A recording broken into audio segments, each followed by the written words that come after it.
Hello. Sam, kinuha.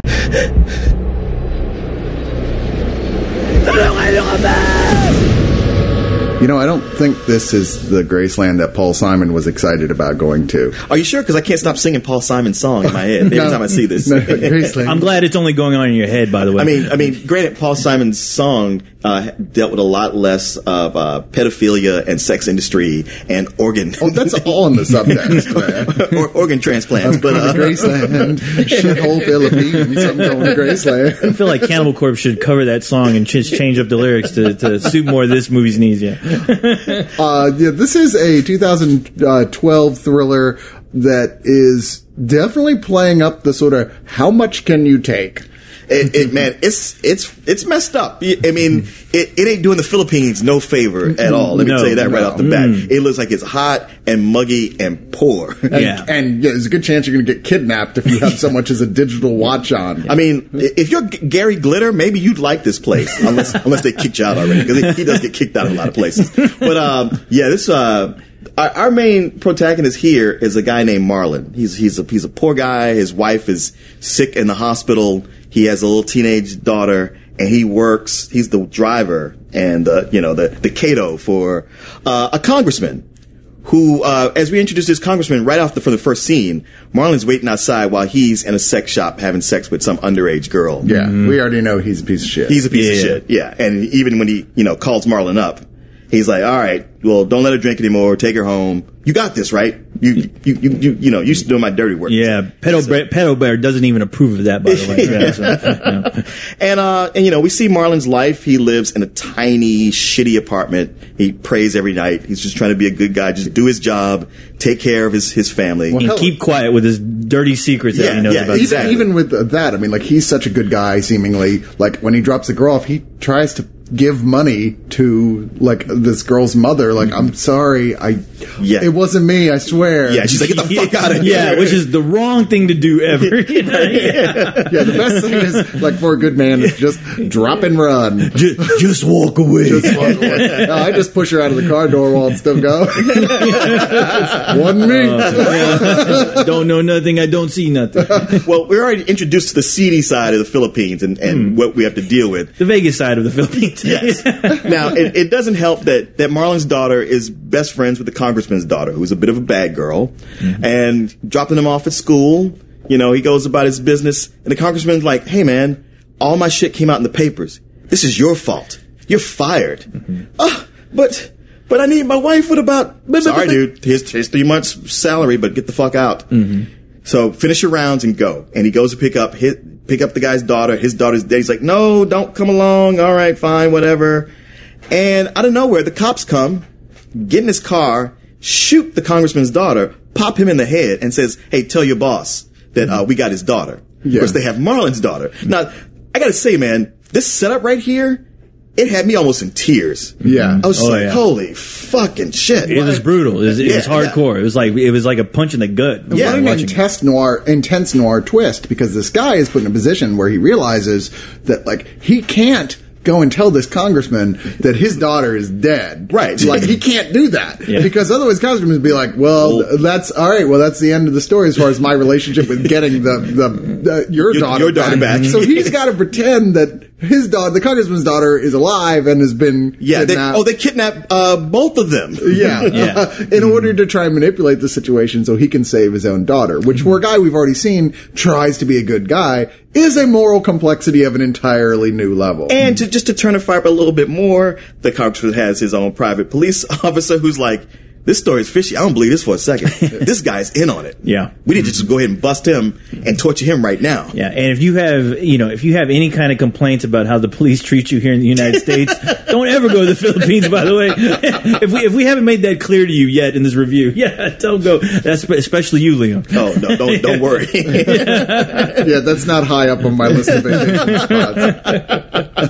If it's not that, it's going to be cave monsters or something, Just fucking forget it. Yeah, but I mean, I tell you what, this whole setup, I mean, it had me from the get-go because, yeah, it is very tragic and sad. And you just, you're stuck there wondering, what is this guy going to do? Yes. Really, where is it? I mean, how many different ways can you take a story like this? And they take it into a lot of scary places that I really just found it completely intriguing throughout. And the acting in this movie was just stellar. It is stellar. Maybe, I don't know, maybe it's because they're Filipino or something. And I can't tell the difference. Yeah, maybe it's one of those things. Man, the subtitling was stellar.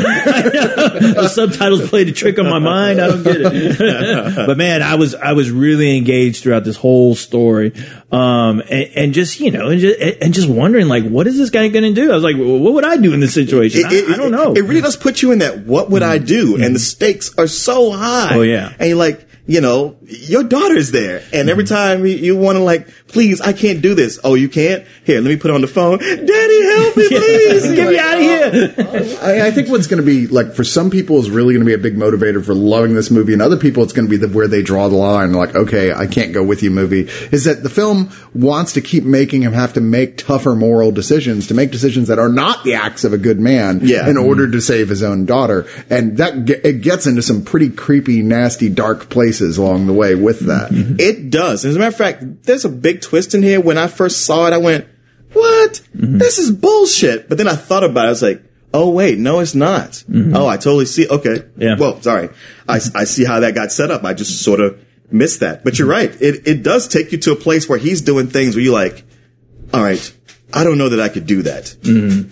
But on second thought, I don't know that I could. Yeah, you never know. You never know what a human being is capable of. Yeah. Why don't you tell us? Well, I'm not human. I'm a robot. You studied humans. Yeah, they're fucked up.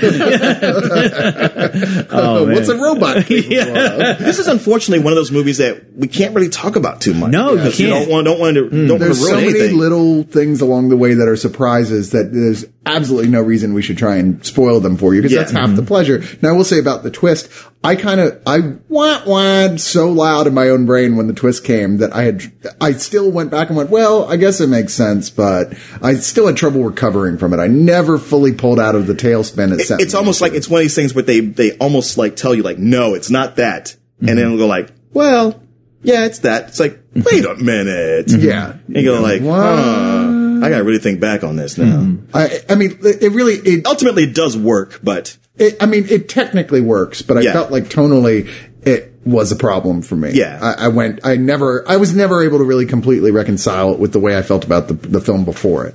What about you, Cos? What did you think about that? I mean, with that whole thing, it was a point where it made me kind of go back and re-examine the film, but I mean, I saw it again. Yeah. I want to say we saw it when it was, I guess, I don't know if it was initially supposed to be released like earlier on in the year, I guess. I don't know. Okay, because I remember we had a screening of this, and well, that was because it was a Fantastic Fest screening. Oh, okay, that's why. So yeah, I mean, so when I watched it again, and just knowing that that ending. So you watch it and wait to I rewatched it to re-examine it, and it's still even knowing what I did know. It still didn't take away from the impact of the story itself. Yes. It's still, to me, it made some sense, but it also brought the realization to me that this guy he was in a situation he never had any control over. True. And just the choices he made, I mean, they still seemed very logical and sound to me, when I was watching, even though, they were fucked up, I thought it made the movie that much more tragic my second time watching it. Yeah. And not so much for his character either. Oh, yeah. Yeah. Yeah, it's true. I wish I could have felt that way. Maybe I need a second viewing of this. Thankfully they sent me a screener, so I can in fact go back and rewatch it again at some point, because I did really like what it was doing. I mean, I like these.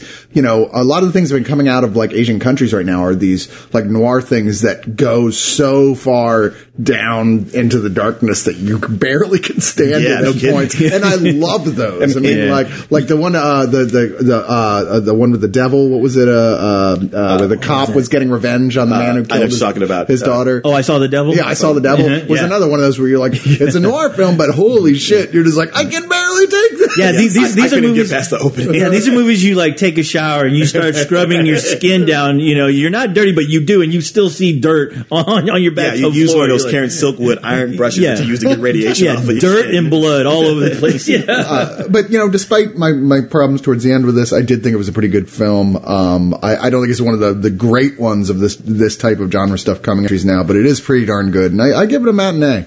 Oh, I really did love it, and even though there was that big hiccup, the fact that I can think back and go like, okay, it's not a derailment like I thought. It was just one of those things like, you wish it wasn't so stark. However, I haven't had a movie really pull me in like that in a while, to where like I was like on the edge of my seat and on the verge of tears through most of it, because I felt for this guy so much, and I give it a full price. Yeah, I'm right there with you. I mean, just the acting itself is so engaging. The plot of this and the situation this guy is. I mean, I would hate to ever see somebody try to remake this movie, because there's no way they could. No. You know, it'd be impossible. But yeah, I mean, like I said, it was engaging throughout, and it's a full price for me. You know, I'd hate to sound like an entry on TV tropes right now, but I think part of the reason Leon liked this as much as he did is because all the cops are bad. Something you can relate to. It's like, I knew it. So realistic. Well, you know what? I will say that the main cop, the investigator, I thought he was a very complex character, because it's like, you hate him because of how he's treating Marlon. Yeah. But he has his point. Yeah. And he is working for the greater good. I mean, he's trying to rescue, 2 kidnapped girls. I was like, he's nicer than I thought he would be, to be honest with you. You're absolutely right. When you honestly think about the context, not so much from the perspective that, it's kind of established that his character knows a lot of things about this congressman he's working for, which should make him equally as, untrustworthy and seedy, obviously, because of the horrific things this congressman does. But at the same time, when he is a cop, you forget, he is kind of being like the Rhodes of the Lethal Weapons, where he's just, he's crossing those lines to find out what the hell is going on. Yeah, everyone is morally compromised in one way or the other here. And even the audience, after I know, right? I was like, I feel like I need to go to confession. And I'm not even Catholic. I need some churches. I know, but you go talk to the father. He's like, all right, my son, what was it you were fantasizing that you would do if you were in that situation? Nothing with the underage girls. Let me just be clear about that right off the bat.